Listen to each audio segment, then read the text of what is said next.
6.25 전쟁 이후에 휴전협정이 있을 때 가장 큰 의제 중에 하나가 이 국군 포로 문제였습니다.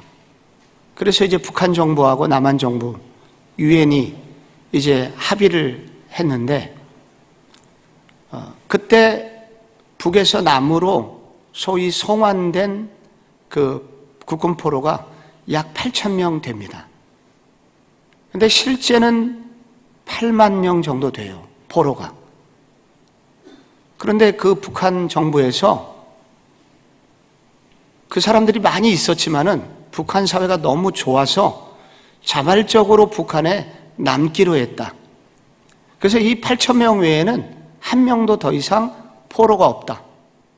그거를 남한 정부하고 유엔이 그대로 믿습니다. 그래서 실제로 7만 명이 넘는 이 국군 포로들이 북한에 남아 있습니다. 그런데 이분들은 다 대부분 어디로 가냐면 탄광으로 끌려간다고 합니다.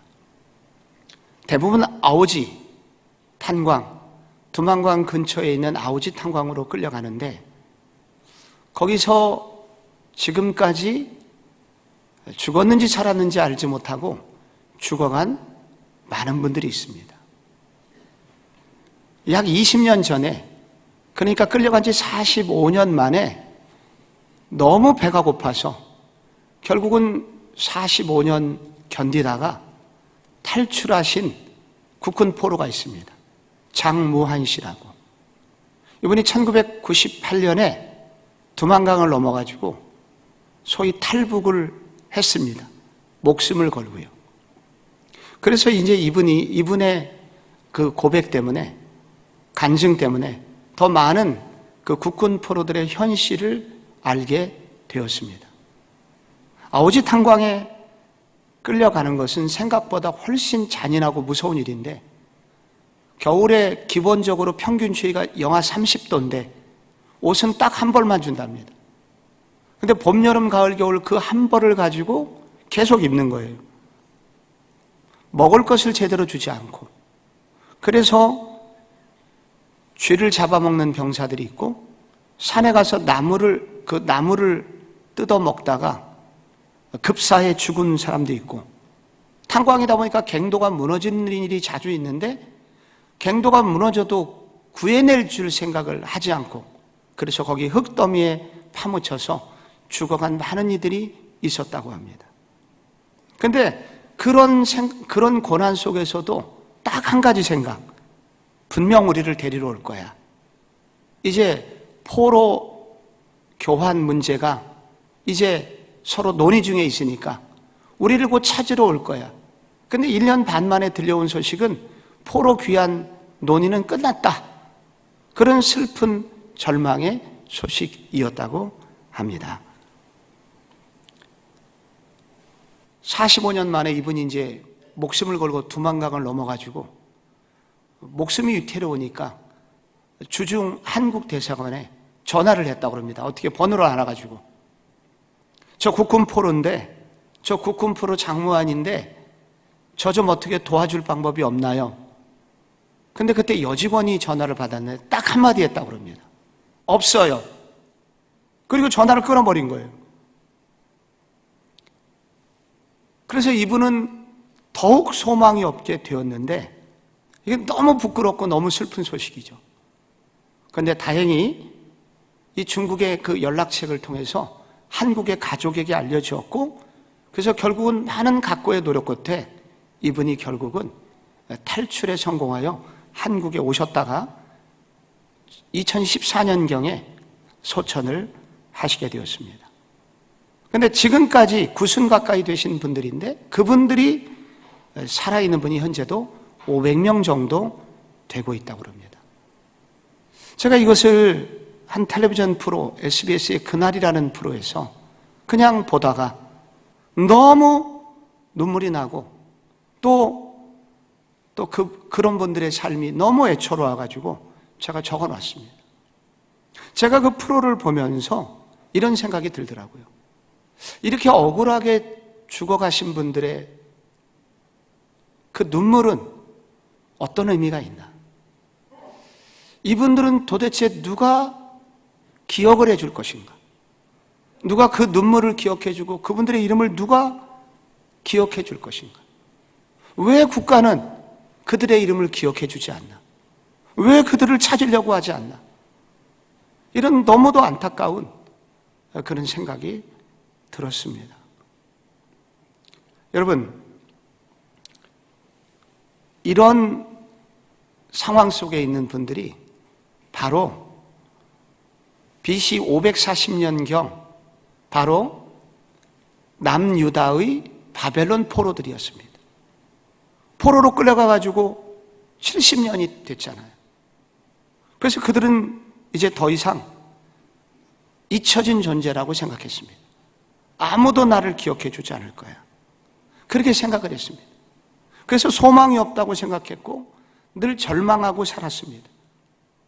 그런데 오늘 21절, 여러분이 읽어보신 그 21절에 뭐라고 나와 있나요?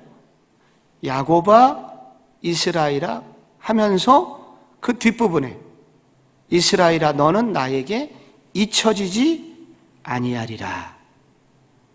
여기 잊혀지지 아니하리라 히브리어 단어는 하찮게 여겨서 잊어버리다는 뜻인데, 이것이 문법상 미완료 형으로 쓰여가지고 계속의 의미가 있습니다. 나는 너희를 옛날에도 잊은 적이 없었고 앞으로도 잊어버리지 않을 거다. 내가 너희를 한 번도 잊은 적이 없다. 모두 다 잊어버렸잖아요. 끝났다고 생각을 했는데 왜 하나님께서는 이스라엘 백성을 한 번도 잊은 적이 없고 앞으로도 잊지 않을 것이라고 말씀하시는가? 그게 정말인가? 그래서 이렇게 잊혀졌다고 생각했던 그분들이 힘을 얻게 됩니다.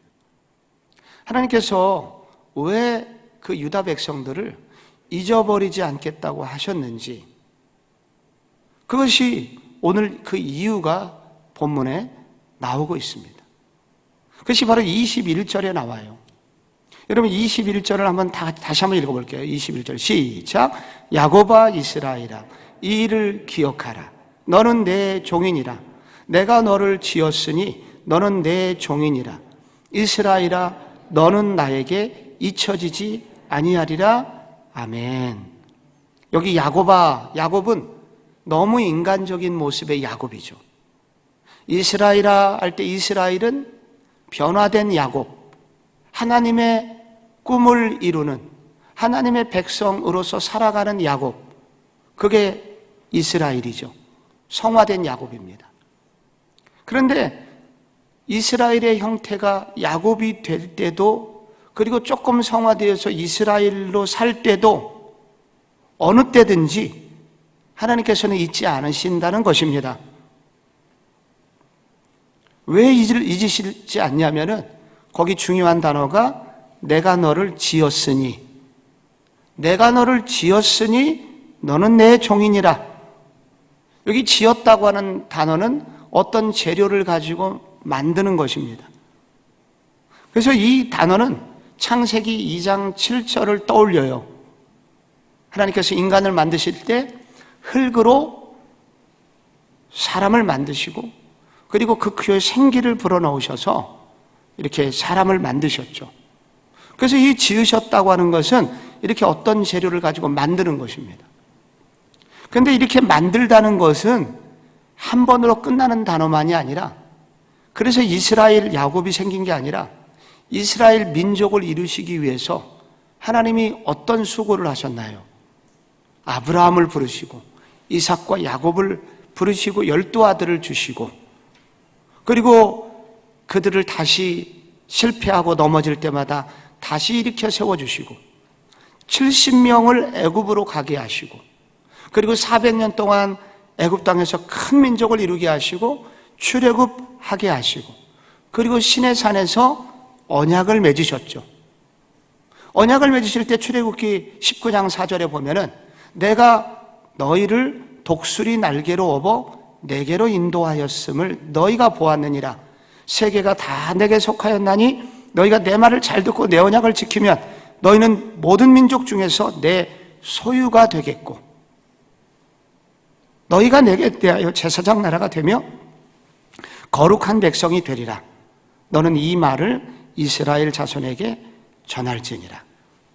여러분, 여기서 지으셨다는 것은 단지 출생만이 아니라 그 온전한 역할을 할 수 있기까지 계속하여 만드셨다는 것입니다.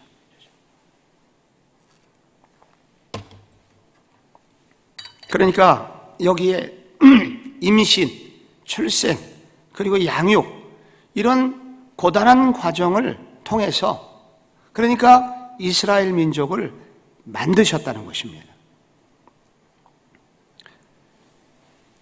저는 놀라운 게 이 창세기를 읽다 보니까 참 놀라운 게 하나님께서 천지를 만드실 때 이렇게 어마어마한 우주를 만드시고 인간까지 만드시는데 여러분 며칠 걸리셨습니까? 6일 걸렸죠. 그 6일이라는 숫자가 물론 우리가 알고 있는 6일인지 아니면 또 엄청난 의미가 들어있는지 아직은 모르지만 창세기의 관점으로 보면 일단 6일 걸렸습니다. 그런데 여러분, 아브라함이 사람 되는데 몇 년 걸렸습니까? 야곱이 사람 되는데 몇 년 걸렸습니까? 이스라엘이 민족을 이루는 데까지 몇 년 걸리나요? 최소한 한 사람이 100년 이상 걸리는 거예요. 고단하고 이 지난한 기간, 이 기간 그들을 사랑하시고 그들을 참아주시고 그들을 새롭게 하시고 그렇게 하시면서 하나님께서 한 사람 한 사람을 지으셨다는 거예요. 그래서 여기에서는 출산의 수고뿐만 아니라 이 양육의 수고를 통하여 한 사람을 지었다는 것입니다. 그렇게 지었는데 여러분, 우리가 자녀를 키울 때 낳는 것도 어렵지만은 여러분, 낳고 키우는 그 오랜 기간 동안에 그 눈물과 수고가 있는 그 자식, 여러분 그 자녀를 잊을 수 있습니까? 없지요. 나의 창조물, 나의 피조물, 내 새끼 잊을 수가 없습니다. 하나님께서 우리를 잊을 수 없는 이유는 바로 그 이유 때문입니다. 우리 교회에 여러분 들어오시면은 입구에 광고판이 있죠. 광고판이 있어요. 그런데 그 광고판에 광고를 여러분이 보실 텐데 여러분, 광고판 위에 성복중앙교회 그리고 예수사랑 그 글자가 쓰여 있는 거 여러분 혹시 아시나요? 아시는 분이 별로 없는 것 같아요. 2명 끄덕이세요. 그게 있어요, 여러분. 광고판 위에. 근데 그 광고판에 밤에 불이 들어오는 거 아시나요? 아시는 분 한 분 있네요. 근데 광고판에 그 글자 중에 최근에 그 글자 중에 2개가 불이 안 들어오는 거 아시나요?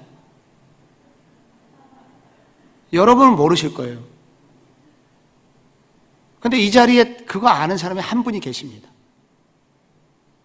그리고 나한테 때마다 목사님 저거 불 나갔는데 왜 저거 안 켜냐고, 저거 왜 안 고치냐고 저한테 알려주시는 분이 계세요. 누군지 아십니까? 그거 세우신 분이에요. 그 광고판 세우라고 헌금하시고 그래서 그거 세워놓으신 분이에요. 나는 잊어먹어, 담임 목사는 몰라요. 잊어먹는데 그거를 꼭 기억하시는 분이 계세요. 내가 세웠기 때문에. 거기 내 수고와 내 정성이 들어있어요. 그래서 그분은 잊어먹지 않는 거예요. 여러분, 광고판 하나만 내가 세워도 그거 잊어먹지 않습니다. 그런데 하나님께서 우리를 결코 잊으실 수 없다고 그래요. 왜 잊을 수 없느냐? 내가 지었기 때문에. 그냥 순간적으로 지은 것도 아니고 지었을 뿐만 아니라 내가 그와 함께 눈물을 함께 했고 고난을 함께 했고 그래서 그가 온전한 하나님의 사람이 될 때까지 함께 있으셨기 때문에 하나님은 결코 잊을 수 없다고 말씀하십니다. 그래서 이런 구절이 이사야서에 계속 나옵니다. 특별히 이사야 43장 1절을 한번 보시면 바로 앞장에 이런 구절이 나옵니다. 야곱아, 너를 창조하신 여호와께서 지금 말씀하시느니라. 이스라엘아, 너를 지으신 이가 말씀하시느니라. 너는 두려워하지 말라. 내가 너를 구속하였고 내가 너를 지명하여 불렀나니 너는 내 것이라. 너는 내 것이라. 이게 뭐냐면은 내가 너를 지었다는 거예요. 너는 내 것이라는 것은 내 새끼다. 그리고 아까 출애굽기 19장에 내 소유가 되겠고, 그게 같은 뜻이에요. 그래서 잊을 수 없습니다. 이사야 49장 여러분 15절에 그리고 16절에 여러분 선지자는 또 이렇게 얘기합니다. 우리 한번 같이 읽어보겠습니다. 시작. 여인이 어찌 그 젖 먹는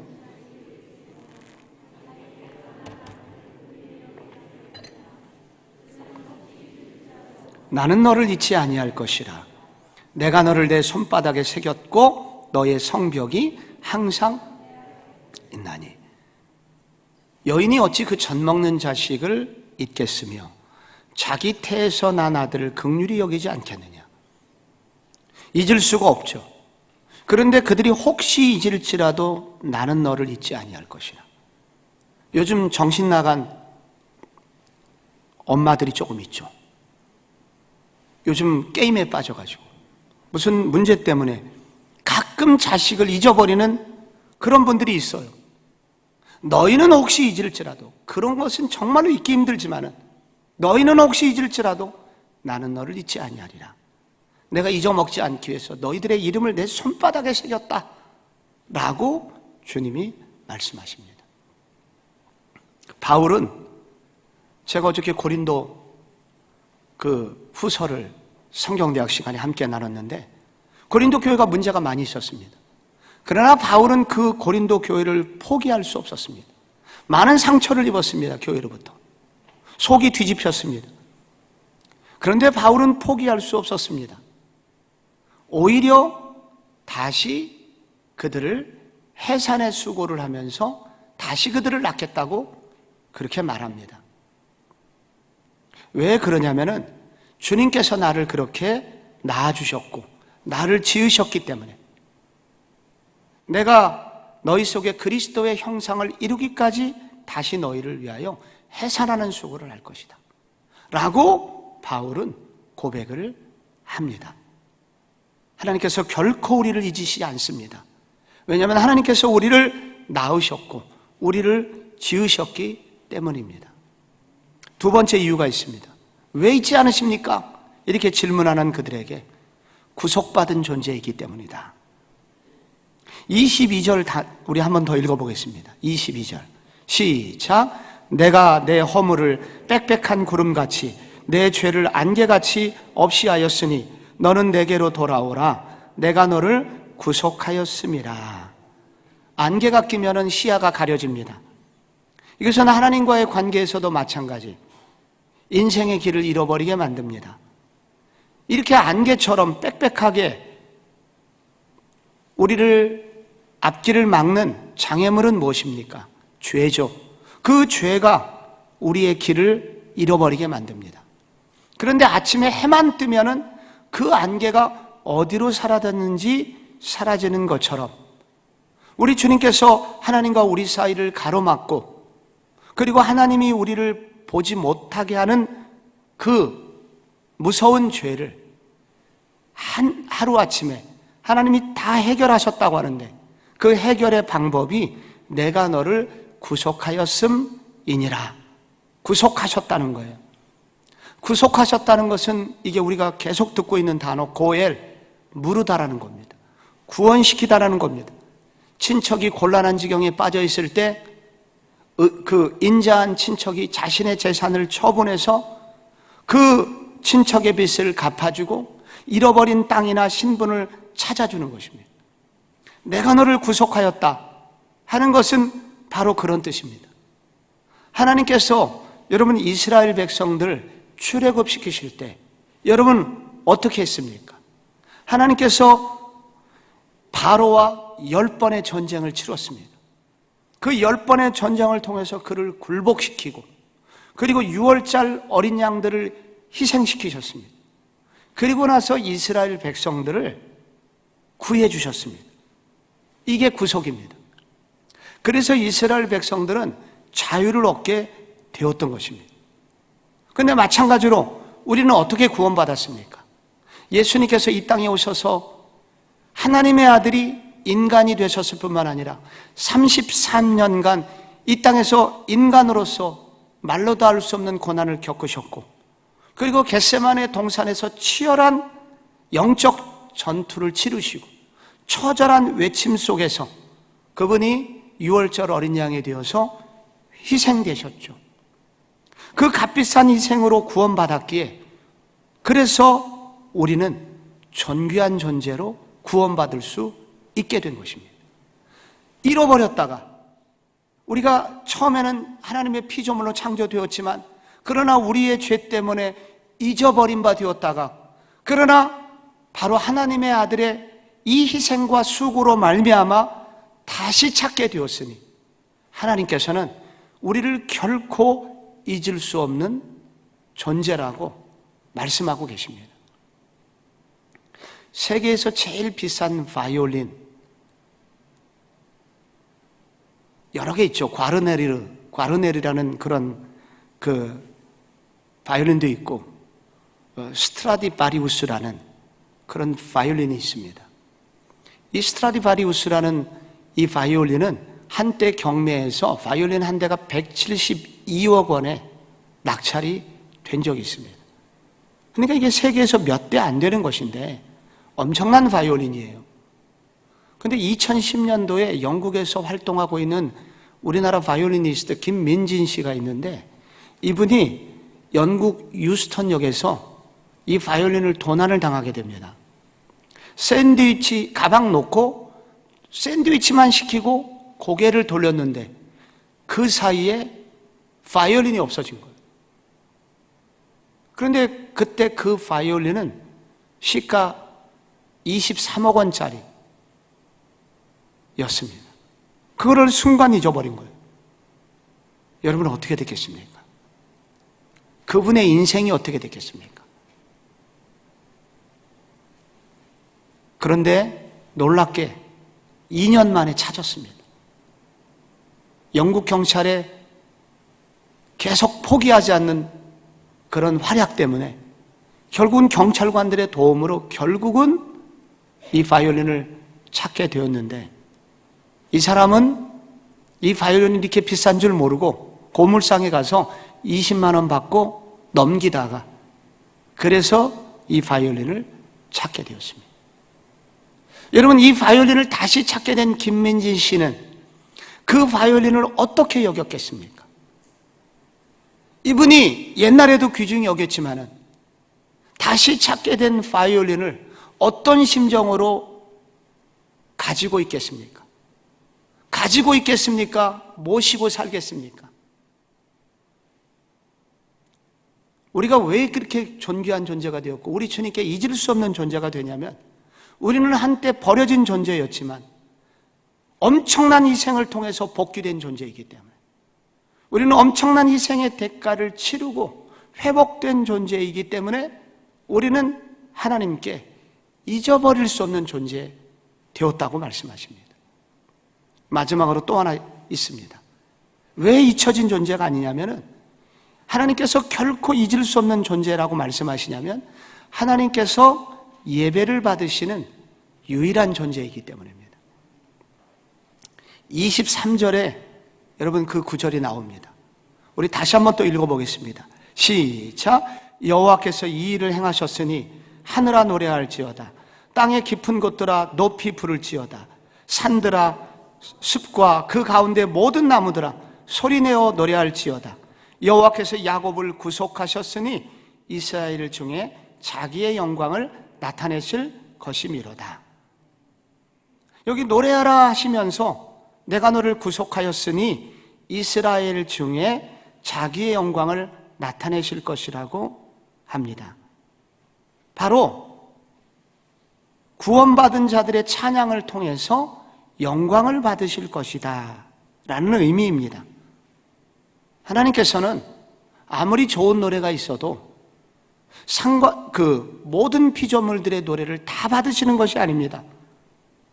누구의 찬양만 받으시냐면 야곱을 구속하셨으니 이스라엘 중에 자기의 영광을 나타낸다고 하셨습니다. 구속받은 야곱의 찬양만 받으신다는 것입니다. 그들이 노래를 부를 때 영광이 나타날 거라고 말씀합니다. 영광이라는 단어는 그분의 가치를 알고 그 가치만큼 높이는 것을 의미합니다. 아무나 높여줄 때 기분이 좋으신 것이 아닙니다. 영광을 받으시는 게 아닙니다.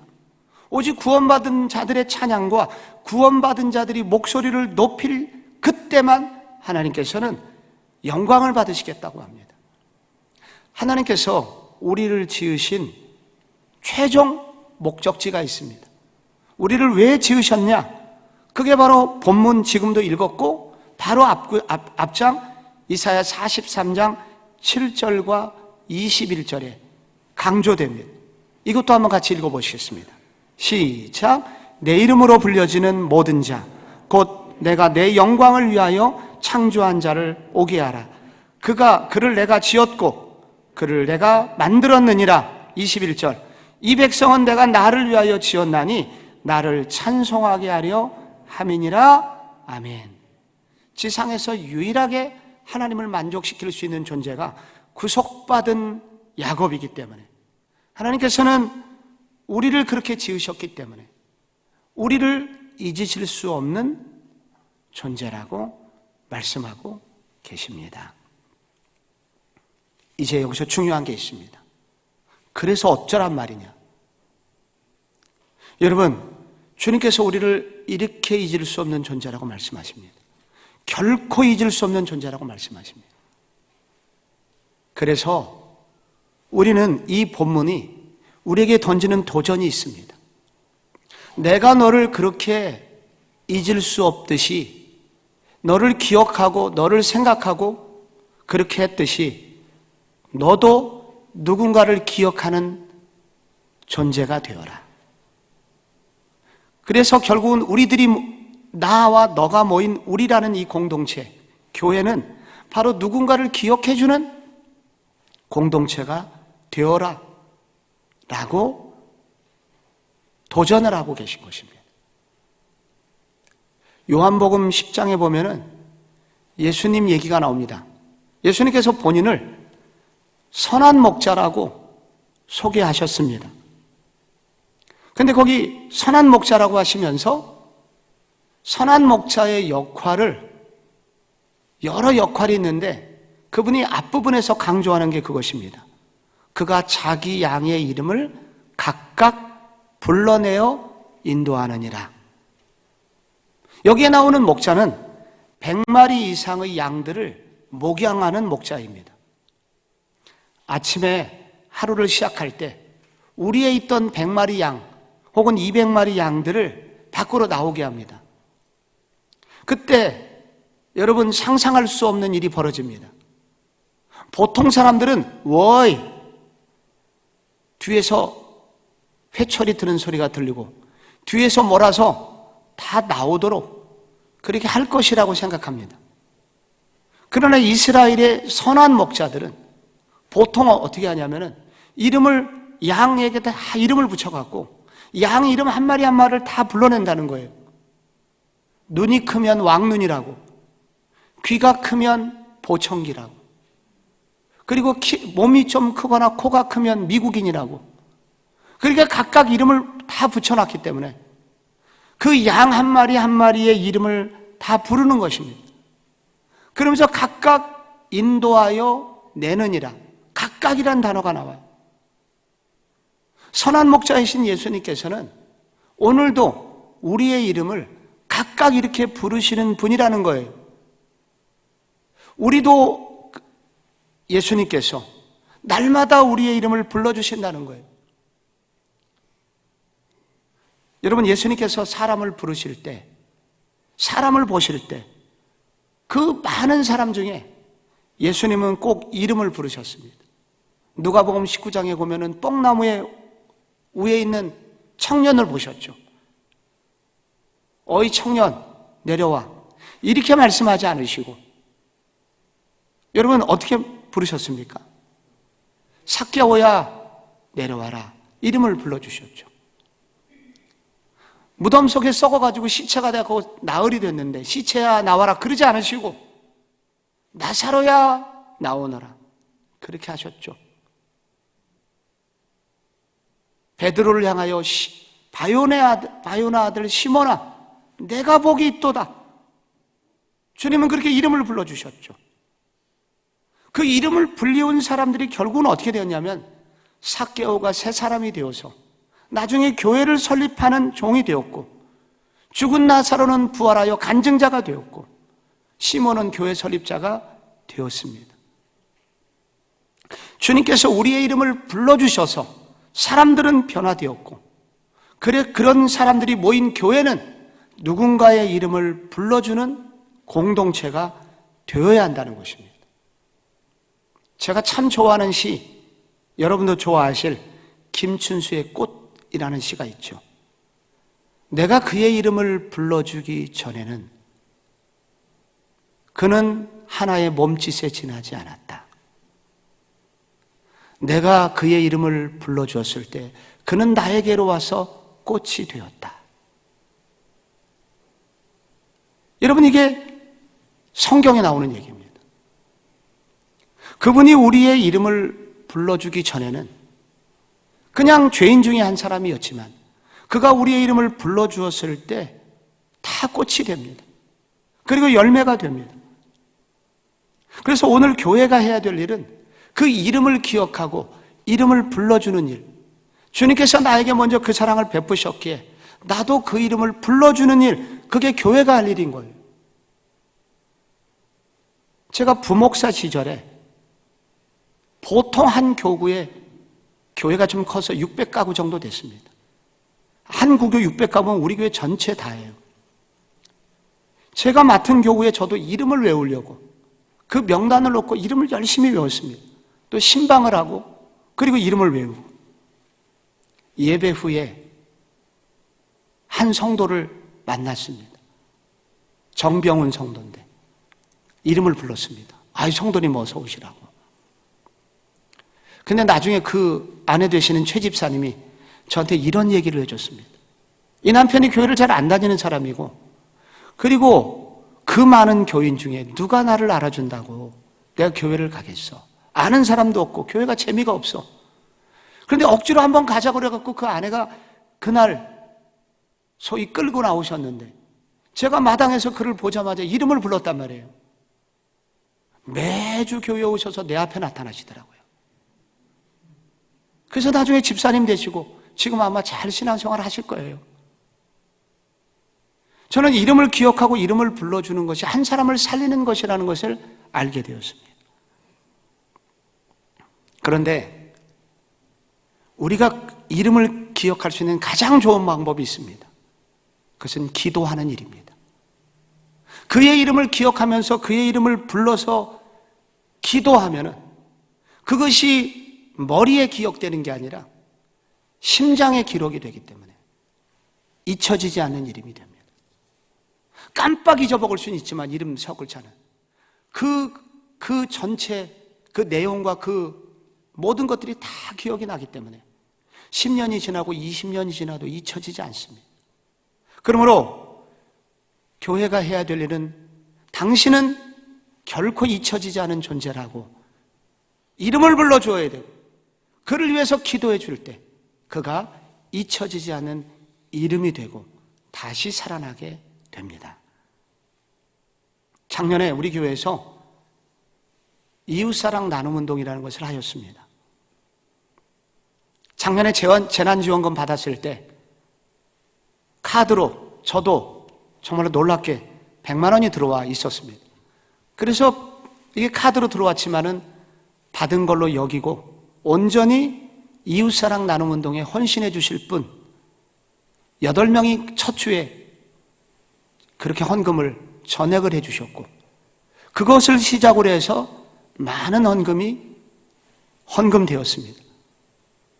그것으로 첫째 우리 교회 교우들, 소상공인들, 고난받는 분들, 가장 월세를 내지 못하는 분들, 그래서 그분들에게 100만 원씩, 그리고 그 다음 등급 50만 원씩, 그리고 형편이 그나마 괜찮으신 분은 기도의 드림으로 저희들이 작년에 이웃사랑 나눔운동을 했고, 그리고 주변 이웃에 여러 우리도 잘 모르는 그런 여러분들만 아는 그런 가게, 기업에 여러분께서 편지를 써가지고 월세에 보태라고 여러분이 재난지원금을 그렇게 보내주신 적이 있었죠.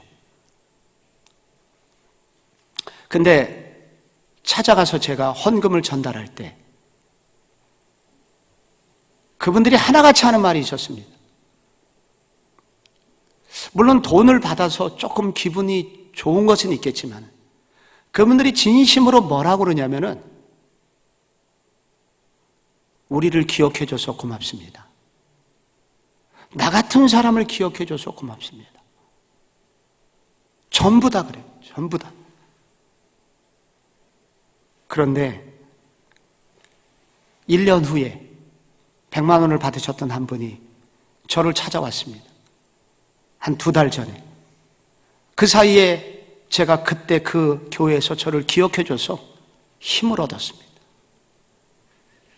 그래서 5배로 불려가지고 가져오셨습니다. 목사님, 저처럼 어려운 분들을 좀 도와주십시오. 그래서 저희는 올해 이 특세가 맞춰지면서 이웃사랑 2차 나눔 운동을 하려고 합니다. 그런데 이런 일을 할 때 제일 중요한 건 뭐냐면 물질을 그냥 주고받는 사이가 아니라 그 이름을 기억하는 것이라는 것을 하나님께서 알려주셨습니다. 그리고 그분들이 저를 깨닫게 해주셨습니다.